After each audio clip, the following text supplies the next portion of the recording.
Mesdames, Messieurs, peuple congolais, si je devais classer les top 5 de mes rencontres en France, c'est-à-dire à l'échelle africaine, tous ceux qui, à un moment ou l'autre, ont été au cœur de ma vie, qui sont toujours des amis et autres, et je placerai au top 1 d'abord les Congolais de Brazzaville, au top 2 le Cameroun, au top 3 la République démocratique du Congo.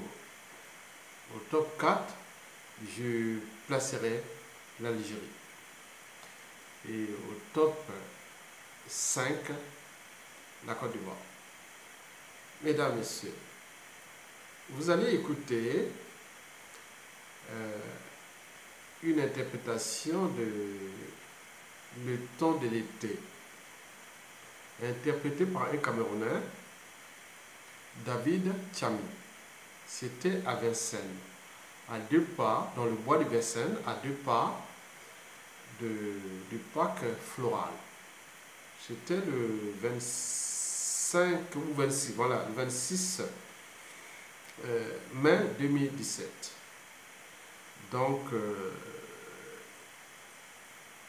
je reprends aussi en profitant d'un esprit camerounais qui m'a dit non, les blancs, on n'est pas allé chercher les blancs. C'est les blancs qui sont venus nous trouver. C'est les blancs qui sont venus nous trouver. On ne les a pas cherchés. Et les merdes qui arrivent chez les blancs, c'est eux-mêmes qui sont à la fois responsables et coupables. C'est eux qui sont venus nous chercher.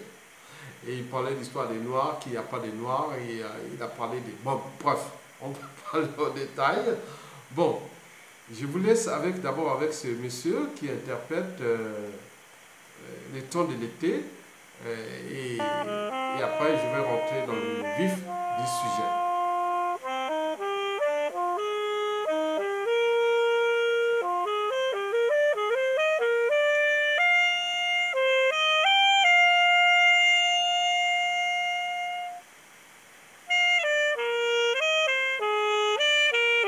C'est un Camerounais, hein? Il s'appelle David Tchami.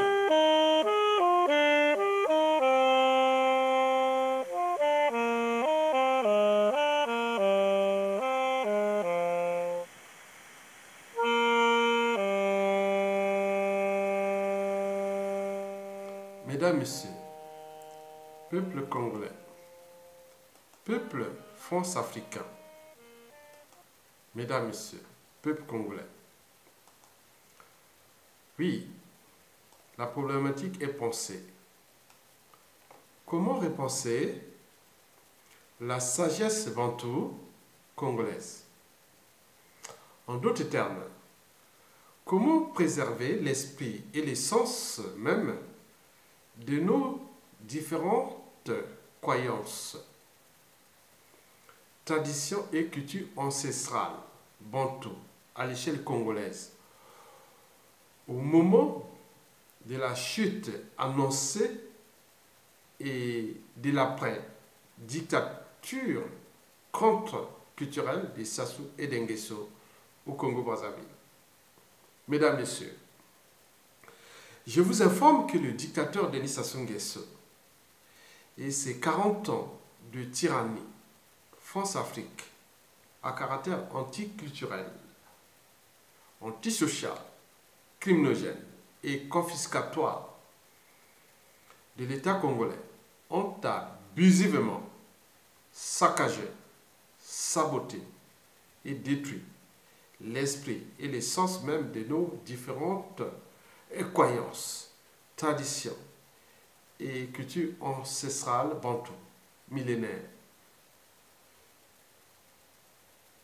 Pire encore, oui, c'est pire que l'esclavage ou la traite négrière, le colonialisme et les néocolonialismes, entretenus d'ailleurs par ces mauvais qui sont parmi nous, parmi ces dictateurs qui sont au sein des officines politiques et économiques des dictateurs, c'est mauvais, oui, qui entretiennent le néocolonialisme, oui, avaient sémé ou continuent encore à s'aimer comme désordre culturel dans le bassin du Congo. Et je parle ici du Congo-Brazzaville, un pays stratégique aussi de ce bassin du Congo. Mesdames, Messieurs, la problématique sagesse congolaise ici étudiée, que je vais étudier, porte d'abord à examiner des éclairages culturels locaux. La situation de la sagesse congolaise à l'échelle du département de la Kivette centrale, et notamment dans les tribus Kuyu de Mariangwabi, Mboshi de Jacopango et de Sassou Nguesso, et enfin des Akwa ou Makwa du président congolais Jean-Marie Michel Mokoko et de moi aussi. Je vous informe que la sagesse ne consiste pas à transformer les gens en ce qu'ils ne sont pas, mais plutôt à accompagner leur espérance de vie. Mesdames, Messieurs, au cœur de l'enjeu, le questionnement posé est celui de repenser la sagesse nationale, bantou, congolais, du nord au sud et de l'est à l'ouest, et dans la sous-région du bassin du Congo. Le son du vivre ensemble dans un bassin qui, il faut le dire, que c'est des peuples qui sont passifs, peu violents. Oui, ils aiment la fête et aux compagnies. Pourquoi et comment et pourquoi ces peuples deviennent-ils aujourd'hui des sauvages et des barbares et compagnie? Mesdames, Messieurs, oui, le sens de vivre ensemble dans un pays à unifier, en tenant compte de nos différentes ou de nos différences culturelles. Oui, notre richesse est d'abord celle de nos différences culturelles. Oui, les différences en mythes, en croyances, en langue vernaculaire, en mode de vie. Oui, non à la standardisation culturelle à l'échelle congolaise et d'ailleurs dans le monde. Mesdames, Messieurs, peuple congolais, je n'ai aucune intention d'amalgame ni de négationnisme et encore moins de trafiquer l'histoire, le présent et la réalité. Je vous informe que l'ignorance est la pire des offenses. L'éducation positive, c'est-à-dire l'essence même de la vie, la survie, de la transmission intergénérationnelle des situations anthropologiques, sociales, culturelles, existentielles et civilisationnelles face à des nouvelles synthèses sociétales et des civilisations nouvelles tout au long des prochains millénaires. Mesdames, Messieurs, l'étude de cas a été auparavant annoncée, celui de la sagesse congolaise, en étudiant des cas précis, ceux des sages ou des Kani, Mboshi, Makwa, Kuyu, dans la Kivette centrale congolaise. La zone étudiée s'étend sur un rayon culturel de 150 km, tout autour de l'équateur, au Congo-Brazzaville. Je vous informe que l'équateur passe à Makwa. Alors on parle de la ville de Makwa, tout autour de 150 km pour étudier ce qu'on appelle la sagesse ou le fait Kani. D'abord, Makwa, c'est chez moi. Et la périphérie culturelle compatible, c'est-à-dire l'Emboshi de Jacopango et des Sassou Nguesso actuels. Et n'oublions pas le président assassiné par les mêmes proches de cet écosystème, c'est-à-dire le Kuyu de Mariangwabi. Mesdames, Messieurs, peuple congolais, je vais parler ici de la tradition Kani chez les Kuyu, Makwa et Mboshi. Et pourquoi? Je vous ai dit que le dictateur Sassou Nguesso, un faux Kani, dont l'esprit et la pratique de la canité. Kani. Parce que Sassou Nguesso a volontairement transformé les sages et Kani en auxiliaires de sa tyrannie. Eh bien oui, les Kani sont devenus des sages sont devenus des représentants des institutions fictives. Le tout dans le but de conserver la tyrannie de Sassou et d'Nguesso et de ses donneurs d'ordre France-Afrique. En clair, Sassou Nguesso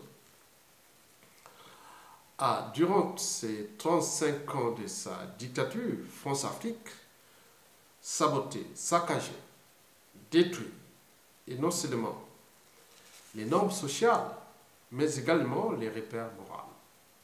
L'exemple, il y a plein d'exemples, et chaque fois que le dictateur est en situation difficile,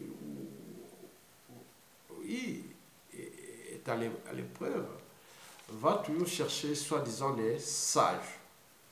Dans le département de la Kivette, on appelle ça des Kani.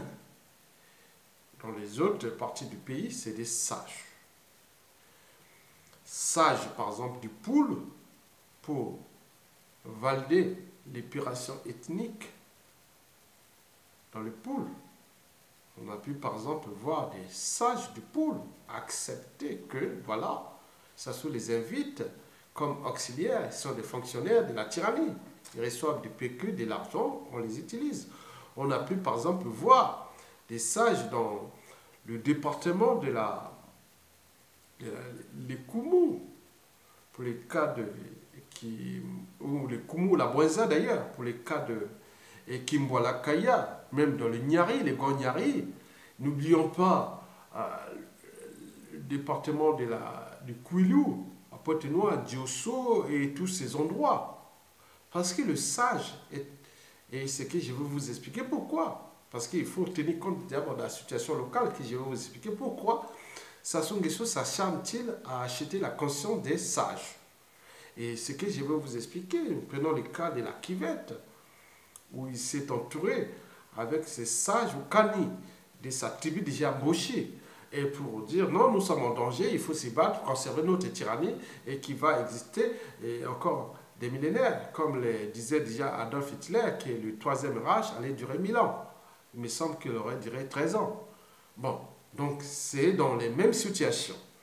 Donc on a pu par exemple voir Sassou Nguesso avec son sous-fif local de la tribu de Makwa, de moi, du président élu Jean-Marie Michel Mokoko. On voyait des sages aller chercher à convaincre la population de dire que non, le président élu Jean-Marie Michel Mokoko devient le problème de notre tribu et surtout le problème du pays alors qu'il a été voté par le peuple. Vous voyez, l'ignorance est toujours la pire des souffrances. Donc il y a de l'argent, il y a l'achat de conscience, la corruption, comme Sassou Nguesso n'a jamais fait de politique, il a toujours fait que de la corruption, de l'achat de conscience et compagnie. Donc on peut étendre les cas similaires, surtout si les Téké.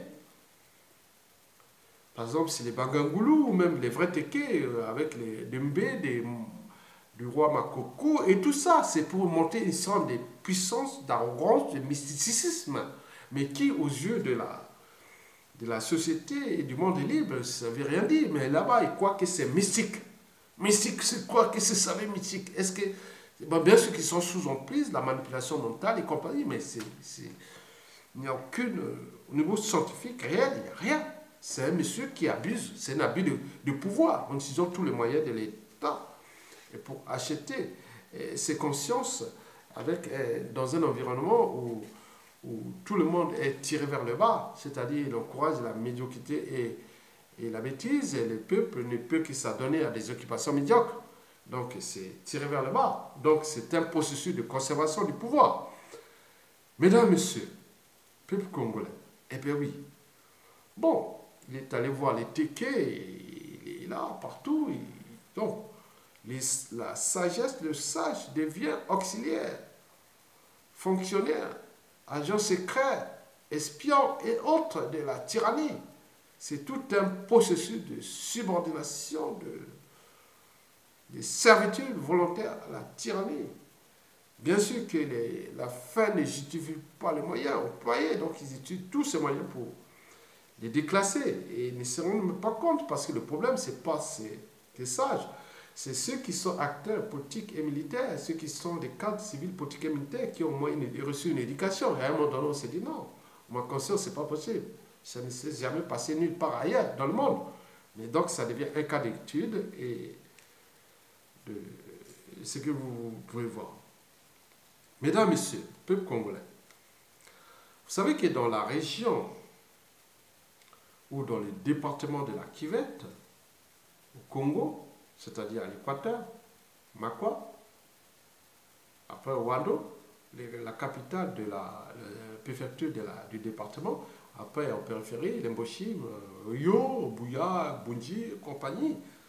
Bon, ça peut s'étendre sur les Likuba, à Mosaka et compagnie, même jusqu'à les Tekalima, vers Okuyo, on peut voir. Bah donc, tout ça, auparavant, c'était même, c'est les Teke de la Kivette Ouest, mais c'est ça séparé depuis. Mesdames, Messieurs, Kani, oui, Kani, c'est quoi Kani?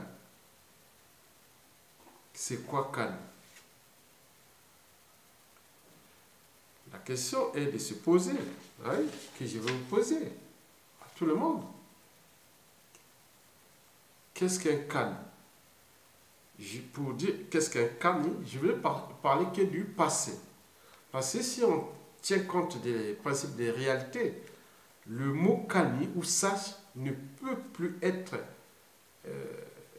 n'est plus crédible pendant la dictature des Sassou Nguesso. Donc Kani, Fokani, sage et compagnie partout, ça n'a plus aucune valeur, aucune crédibilité. Je vous l'ai dit que c'est tous des affamés, des mendiants, des auxiliaires de la tyrannie et autres qui utilisent ces faits historiques, culturels, ancestrales pour asseoir, parce que les gens avaient peur de Kani. Oui, c'est ce que je veux vous définir. Qu'est-ce que c'était être Kani? Comment devenait-on Kani? Je parle du passé, je ne parle plus du présent, parce que le présent, il n'y a plus rien. Tout est saboté, saccagé, il n'y a plus rien. Donc tout, vous voyez là, c'est zéro. Donc tout est à reconstruire. Donc je repose la question, qu'est-ce que c'était être Kani?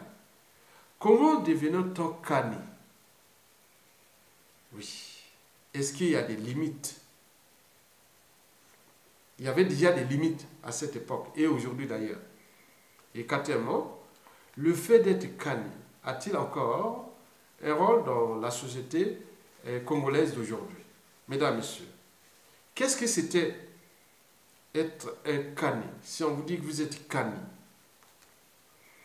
dans les tribus précitées, c'est-à-dire Kuyu, Makwa, Kuyu chez moi et Mokoko, non, Kuyu c'est Marin Ngwabi, mais bien sûr que c'est pareil, hein. Kuyu c'est Marin Ngwabi, et Makwa c'est moi et le général Mokoko, pour vous dire pourquoi je parle de moi, pour vous identifier que vous pouvez vous interpréter, voilà. Et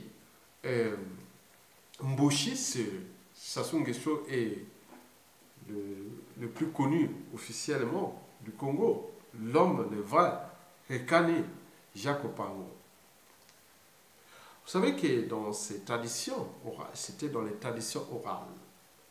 C'est-à-dire un Kani, quand on parlait de Kani, c'est un sage. Bon, c'est comme un philosophe. Eh bien oui, Kani, c'était comme un philosophe. C'était une autorité morale. Il exerçait 3 types de pouvoirs. Je dirais 5 ou 6 types de pouvoirs. Bon, certains pouvoirs étaient vraiment visibles et d'autres un peu subtils. Bon, sur les 6 ou 7 pouvoirs que je vais vous citer, vous allez comprendre le rôle historique et qu'on a pu par exemple voir dans différentes cultures africaines. Ça fait toujours ça parce que la tribu défendait les territoires. En fait, c'était des petits territoires. On défendait parce que si on n'avait pas ces normes sociales, ces repères et autres, l'effet du courage, de respecter certaines règles. Et oui, certaines tribus ont disparu parce qu'ils n'avaient pas, ils ne se sont pas structurés, organisés et managés le fonctionnement de leur tribu. Donc ça a été toujours ça depuis des millénaires. Mesdames, Messieurs, le Kani, le sage, le philosophe, l'autorité morale, mais il avait plusieurs types de pouvoirs. D'abord, le pouvoir judiciaire, par exemple. Bon, les problématiques des successions qui les traitaient, c'était sur les Kani qui traitaient ces problématiques. Les problématiques d'homicide, par exemple, quand il y a assassinat ou autre, bon, il y avait des tribunaux, pas des prisons. Mais souvent, il y avait des condamnations, mais c'était des condamnations morales. Par exemple, si quelqu'un a été condamné, que vous avez tué quelqu'un, que vous avez fait du mal, souvent il était rétrogradé et humilié et autres. Mais la seule solution pour lui, c'était souvent le suicide. Bien sûr qu'il est arrivé des cas de violence de type règlement de compte et autres. Qu'est-ce que ça peut faire? C'est lui qui a fait le mal, qui a fait ceci. Donc, le jugement, on restait toujours dans le cadre de la justice morale. Elle n'était pas dans le sens d'assassiner toujours, même si les règlements de compte étaient toujours là, comme on a toujours vu depuis la nuit des temps jusqu'à nos jours.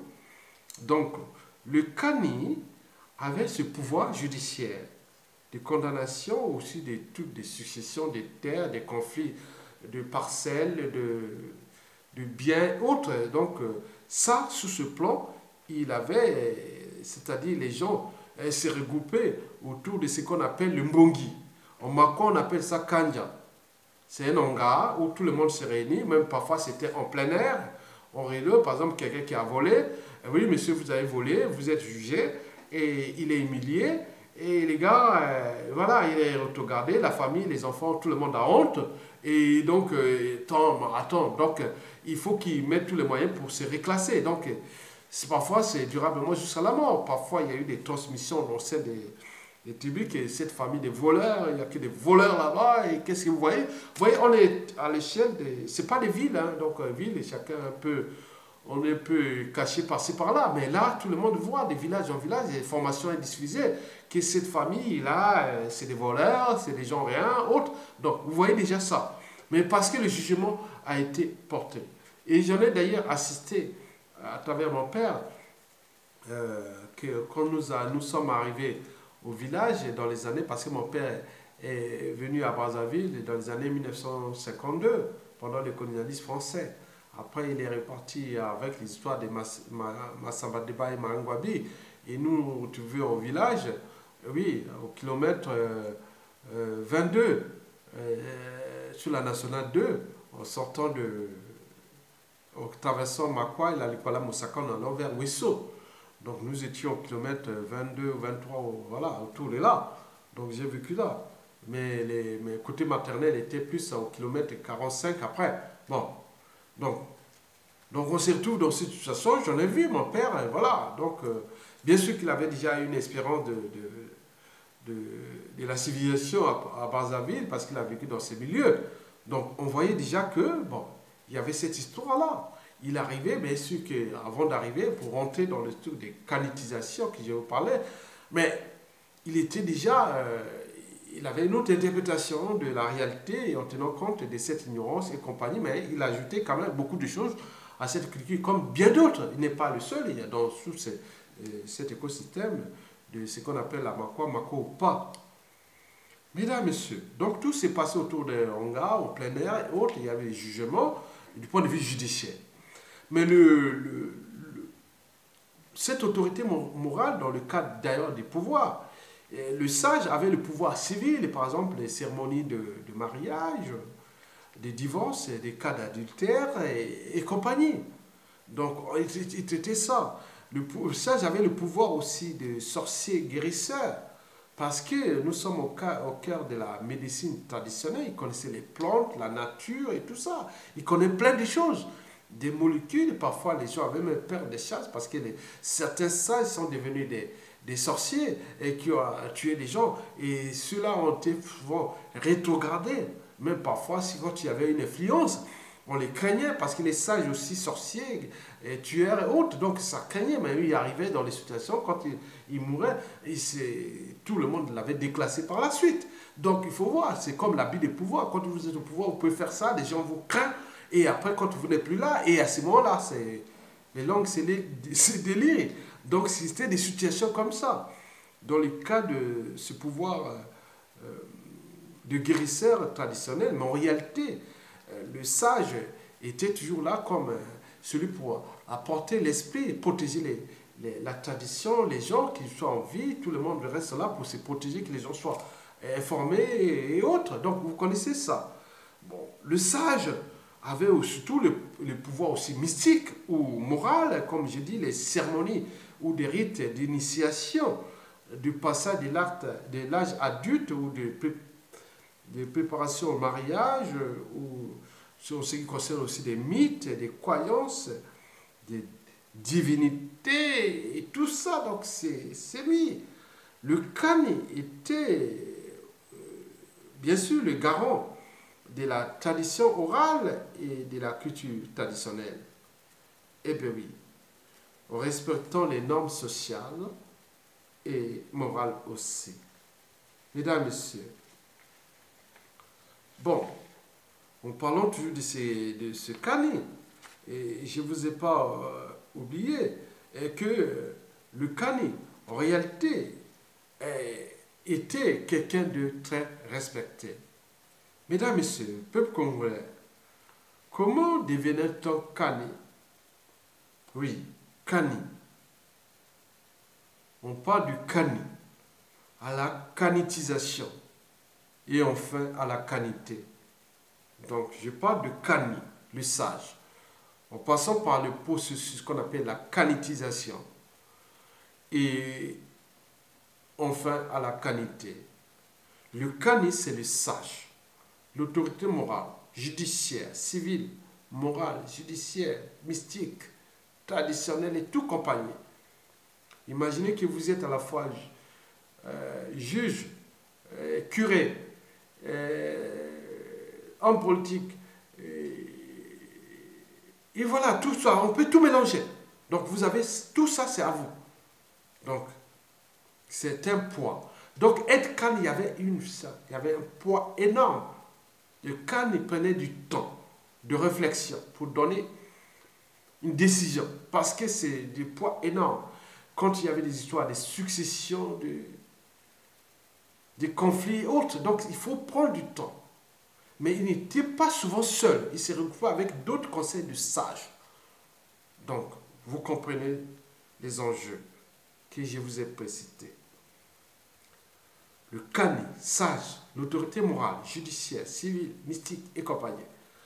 La kanitisation est le processus par lequel l'individu peut être apte ou jugé et par la collectivité ou la tribu ou le village autre qui peut être Kani.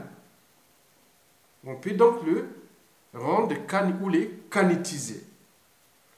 La kanité est la pratique d'être Kani. Vous savez que les révocations des Kani ont été souvent fécondes, mais pas fécondes, mais rares. Parce que, donc, quand vous rentrez là, c'est comme des codes secrets. C'est comme des secrets. Vous ne pouvez pas trahir. Si vous trahissez, vous êtes révoqué. Et souvent, la révocation, il faut le dire, bon, en clair, quand on parle que si vous ne remplissez pas les critères d'admission, hein, donc que vous étiez déjà admis et que vous n'avez pas rempli votre cahier de charges, donc vous pouvez être rétrogradé, révoqué. Oui, c'est-à-dire souillé, humilié. Dans les villages, oui, parfois il y a eu beaucoup de suicides. Le monsieur, on vous dit non, même au niveau de en Afrique, on se moque. Hein. Au village, tout le monde, les parents, les enfants, la famille, autres, et se moquent de vous. Parce que vous êtes rien, vous êtes un voleur, vous êtes un tueur, vous êtes ceci, autre. Donc, vous êtes rétrogradé. Donc, on s'est moqué de vous. Donc, à un moment donné, vous ne pouvez pas traverser le village, ni aller faire des histoires de chasse ou des cérémonies culturelles, folkloriques et de tout ce qui était autour de la cité tribale ou villageoise, autre. ou même tous les messages à diffuser et déjà diffusé, vous partez par-ci, tout le monde ne veut plus même vous voir. On vous voit là, on ferme les yeux, on vous regarde à travers dans un angle mort parce que vous êtes là. Vous vous rendez compte Donc c'était d'où l'enjeu pour celui qui était déjà canitisé, devenait cani. Donc c'est d'être encore, de monter dans l'échelle de l'autorité morale. Donc, mesdames, messieurs, peuple congolais, comment devenait-on cani? Il y avait plusieurs critères d'admission. Certains même subtils. Eh bien oui. Ça peut être seulement par... Bon, bien sûr, c'est toujours l'histoire de l'individu et de sa famille et de tout ce qu'il a fait aux yeux de tout le monde. Mais je peux vous citer les critères qui ont été définis par la plupart de Kani, c'est-à-dire sages dans la Kivette congolaise, c'est-à-dire c'est les Makwa, Kouyou, Boshi.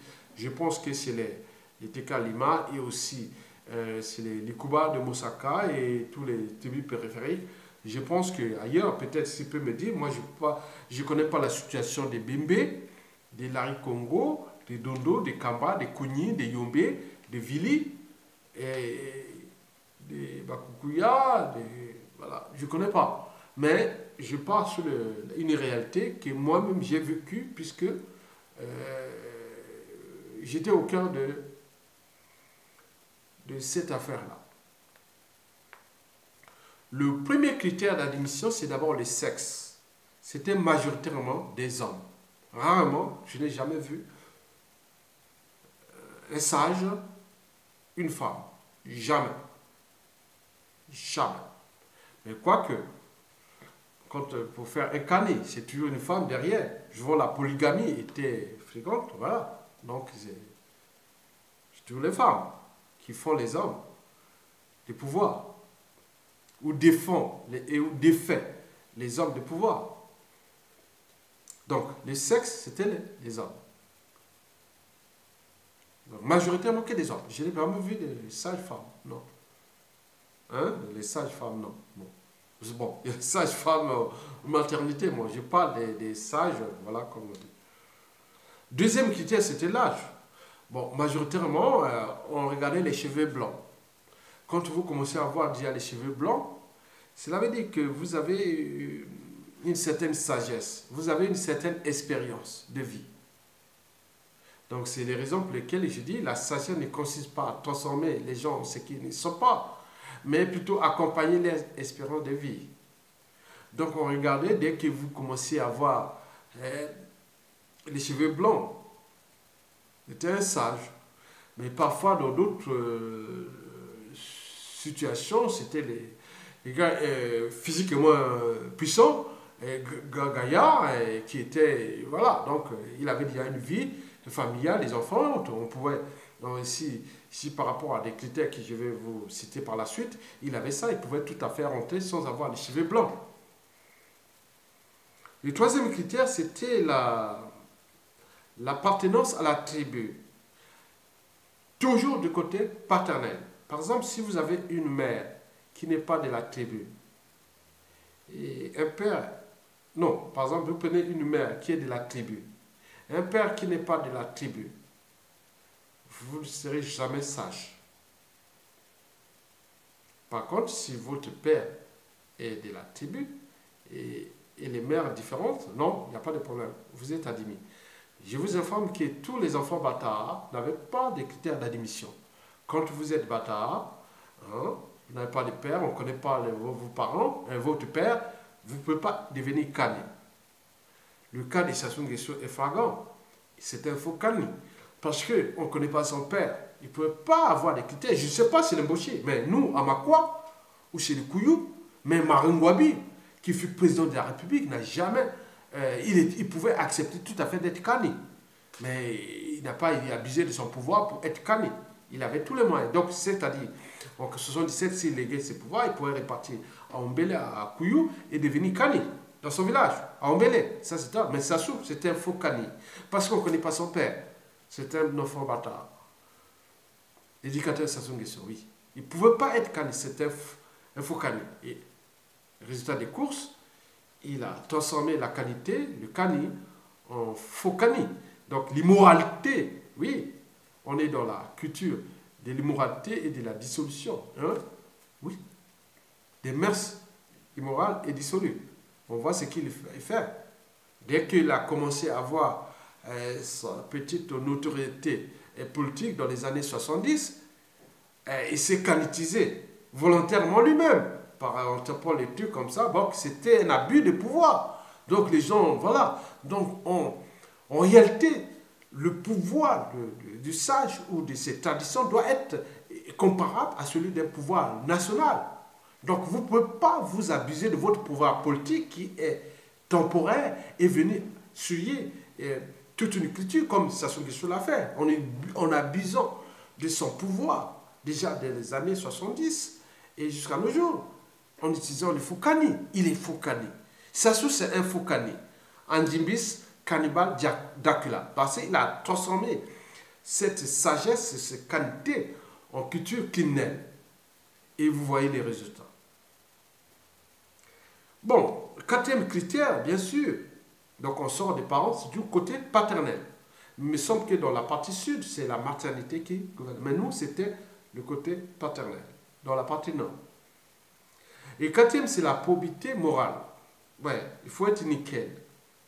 C'est votre expérience par rapport à ce que les gens jugent. C'est les gens voient, non, il n'y a rien à faire. Il a été toujours là, il a fait beaucoup de choses pour la communauté, la tribu, il est toujours là. C'est un père de famille, il a ses plantations, il fait tout, il est là, voilà, donc vous pouvez. Souvent, quand il y avait la mort d'un autre Kani, ça pouvait accélérer l'intronisation d'un autre Kani, souvent après la disparition. Donc nous sommes dans un environnement un peu plus ou moins hostile et que les gens ne vivaient pas plus de 60 ans facilement. Donc il y avait les morts déjà à 50 ans, on était déjà vieux et ça m'aurait vite. Donc il y a un processus de remplacement. Donc on regardait. Donc voilà.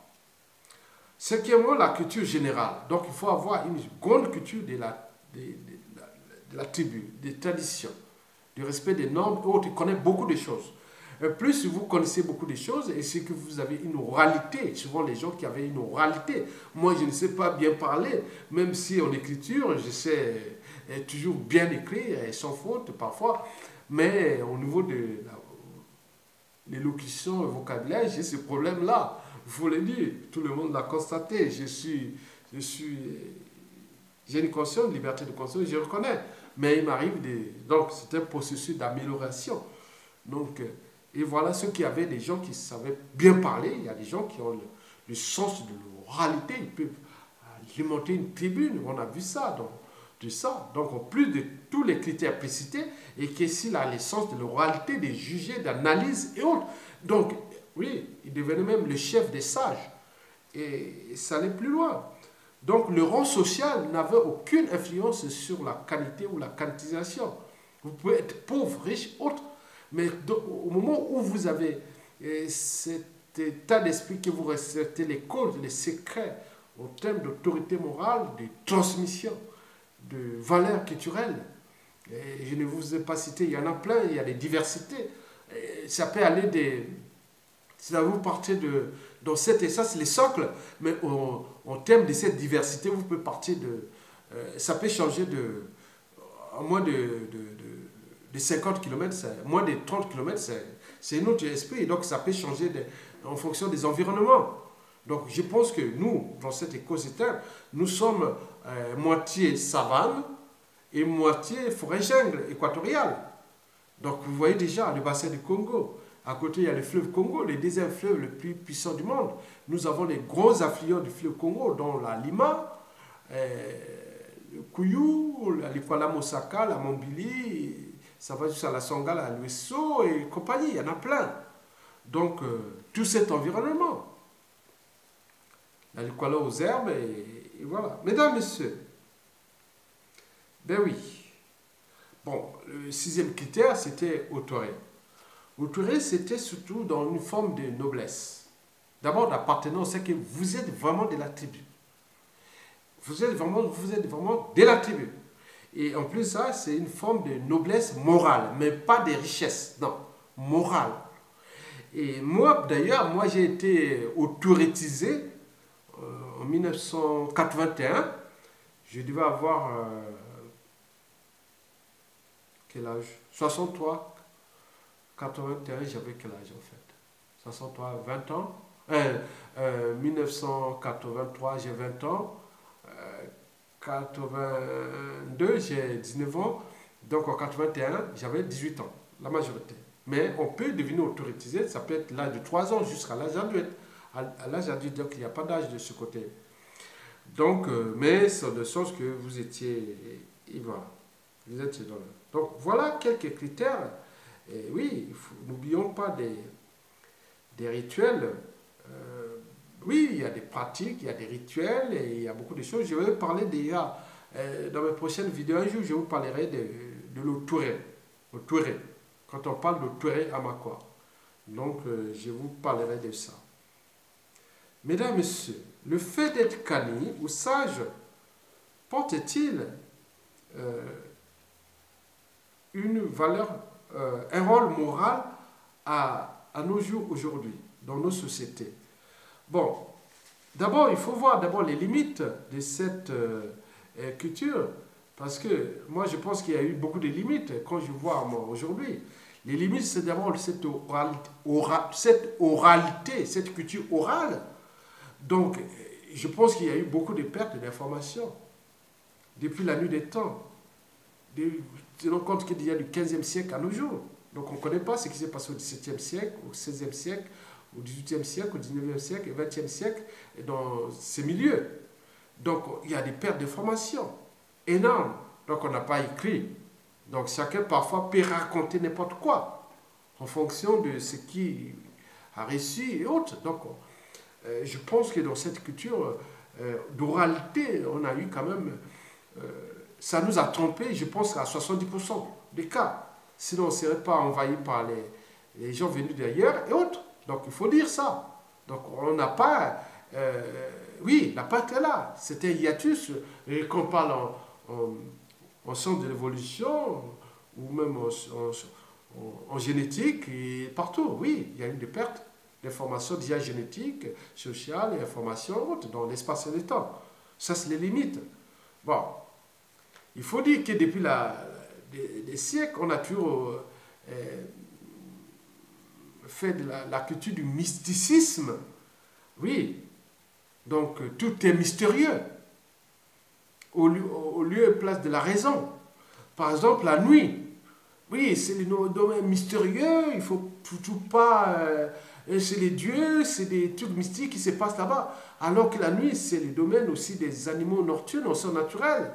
Et pour voir aussi les étoiles, les trucs de vie, on travaille la nuit, on peut faire ça, on n'a pas repensé ça dans l'espace et le temps. La nuit, tu vois, toujours mystérieux. N'oublions pas les phénomènes naturels, par exemple, quand il arrive des foudres, on dit oui, les foudres, c'est un malheur, c'est quelqu'un qui vous a envoyé ça, un sort, autre, alors que c'est des phénomènes purement physiques ou météorologiques, autres. Donc, on peut tout décrire ça du point de vue de l'histoire, de la réalité et aussi tenant compte des avancées de la science. Donc, tout est à réformer aussi au niveau de ces cultures, parce qu'on diffuse l'ignorance, parce que l'ignorance est la pire des souffrances. Donc, je ne veux pas que citer ça. Bon, parlons de la culture des émotions, à la place de la raison. On n'a pas l'esprit critique. Oui, on n'accepte pas la contradiction. Oui, parlons de la conscience déjà. La conscience morale, c'est de la raison et aussi morale. La conscience psychologique, c'est de la raison et aussi morale. C'est du bien contre le mal. On a eu, par exemple, des cas d'abus, de sorcellerie qui a été condamné à mort et exécuté, j'en ai vu. Et dans les années 70, 75, 77, j'ai vu chez moi, autour du village, des gens exécutés parce qu'on croit qu'ils étaient sorciers ou qu'il a tué quelqu'un, alors que ce n'est pas vrai. Donc c'était parfois l'enfant est mort de maladies génétiques ou d'accidents, même des gens qui ont été mordus par un serpent, parce que nous sommes dans un bassin, le bassin du Congo, qui est comme l'Amazonie de l'Afrique. Donc la biodiversité phonétique et floristique est énorme. Donc il y a des bestioles, il et tout qui ont des mycotoxines et tout ça. Donc, je ne veux pas vous faire un cours ni de toxicologie, ni de biologie ou des sciences naturelles là. Donc, il y a plein d'interactions entre l'homme et son milieu, c'est-à-dire avec ses écosystèmes et ses impacts et sur sa vie, sa survie et les formes d'adaptation. Donc, on n'a pas repensé ça, en fait. Mais on a su que interpréter ça du point de vue soit mystique ou ce que vous connaissez. Donc tout est à repenser et sur différentes échelles, non seulement à l'échelle de ces parties précitées, mais sur l'ensemble du territoire national et du bassin du Congo et même de toute l'Afrique noire. Mesdames, Messieurs, oui, on n'a pas repensé ou pensé les valeurs de transmission, oui, les transmissions des valeurs de liberté, parce que la liberté est la première et fondamentale des droits de l'humanité. Oui, les droits et devoirs de l'humanité. Celui qui n'est pas libre, oui, est esclave. On voit les cas des dictateurs, des sanctuaires. Donc les gens n'ont pas la culture des non. J'ose dire non, c'est pas vrai. Il n'a pas le pouvoir appartient au peuple. Il ne peut pas individuellement, tant au niveau civil, politique et militaire, s'affranchir des dictateurs et les mettre hors d'état de vie. Et qu'il est en train de tuer parce qu'on n'a pas transmis ces valeurs de liberté, de dignité, de justice et même du devoir de mémoire. Donc, on ne voit pas, on ne comprend pas, hormis les cimetières, et qui certains sont abandonnés, ou même spoliés, profanés, autres. Bon, on n'a pas de socle de mémoire. Ça, il faut le dire. C'est un problème, c'est un souci. Alors qu'on a des ethnologues, on a des anthropologues, des philosophes, des sociologues, des scientifiques, des politologues et compagnie qui ne peuvent pas comprendre que le devoir de mémoire est important parce qu'un peuple qui n'a pas de mémoire individuelle et collective sera toujours dans la récurrence des mêmes erreurs et des mêmes erreurs. Donc on le constate aujourd'hui dans notre écosystème congolais à l'échelle bantou. Mesdames, Messieurs, oui, on n'a pas pensé l'essence même du but même de la condition humaine ou existentielle. Oui, vivre dignement, et oui, avoir de l'eau, la santé, la justice, la sécurité et autres. N'oublions pas les animaux, parce que nous sommes en interaction entre l'homme et l'animal, l'homme et les écosystèmes. Donc on n'a pas repensé ça. Bien sûr que nous, on croit que, bon, on était là, la culture de la chasse, la cueillette, on était là. Non, on n'a pas tout repensé.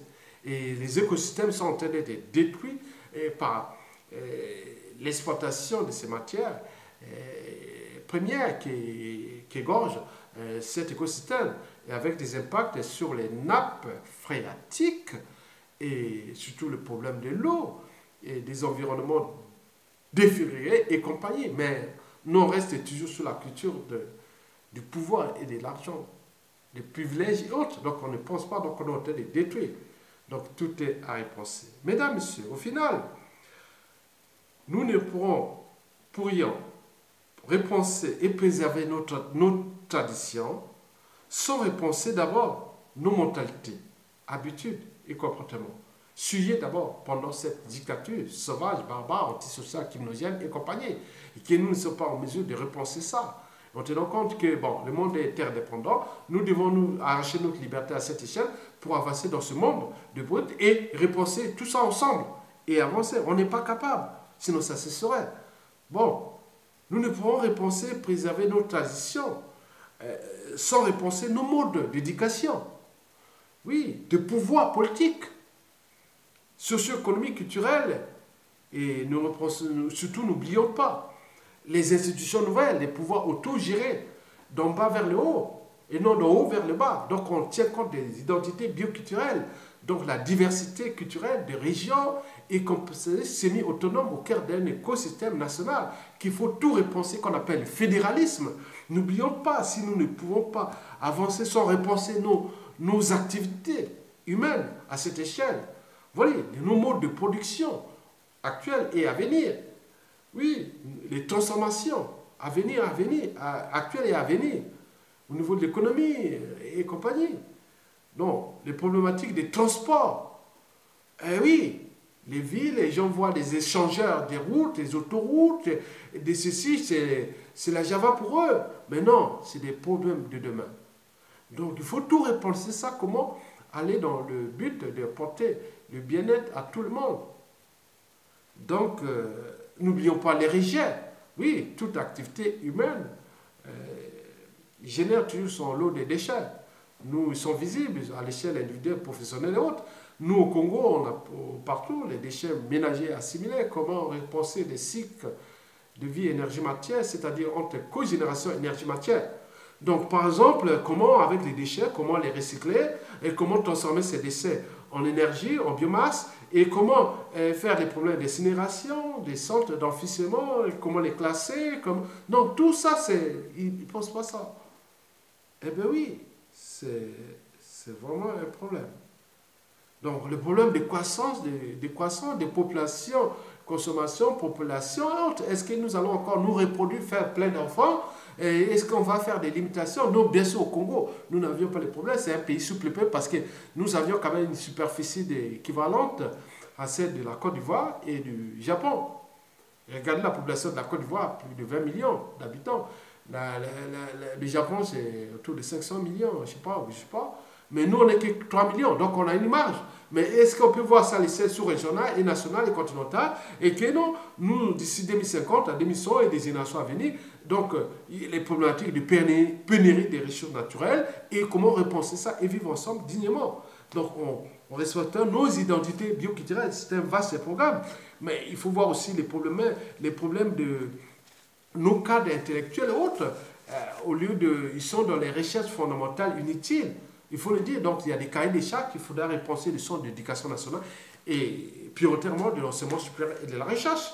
Parce qu'on ne peut pas comprendre que les gens ont des diplômes de sociologie, d'ethnologie, d'anthropologie et autres, ils sont à Brazzaville, ils n'ont jamais repensé ces problématiques. Donc il faut certainement les motiver demain, voir que bon, le but n'est pas seulement de faire des recherches pour les recherches, mais simplement pour améliorer la condition humaine et surtout transmettre ses valeurs.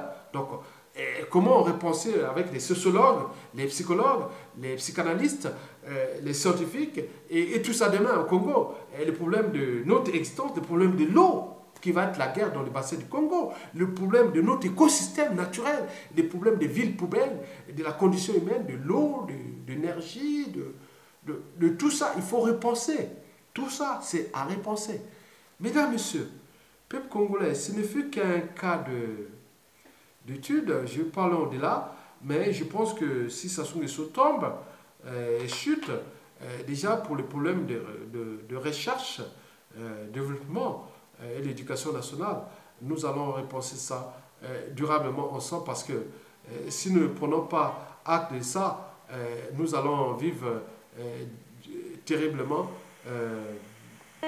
la fin de notre écosystème en tant que désordre total dans l'espace et le temps. Parce qu'on a des mauvais ici sur la diaspora, partout, et qui n'ont pas compris ça.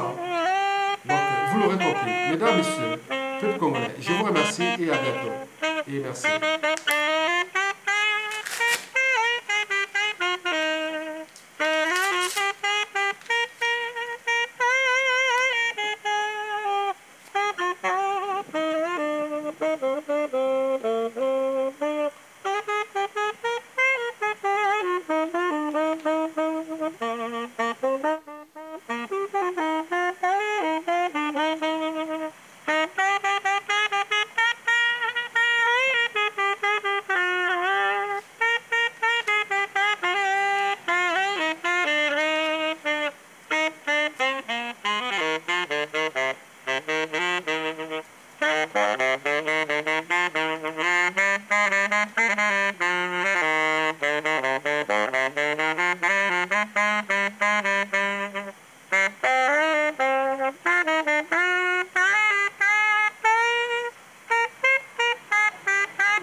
C'est Tim qui interprète Sony Rollins sur les côtés de l'esplanade des Invalides à Paris 7e.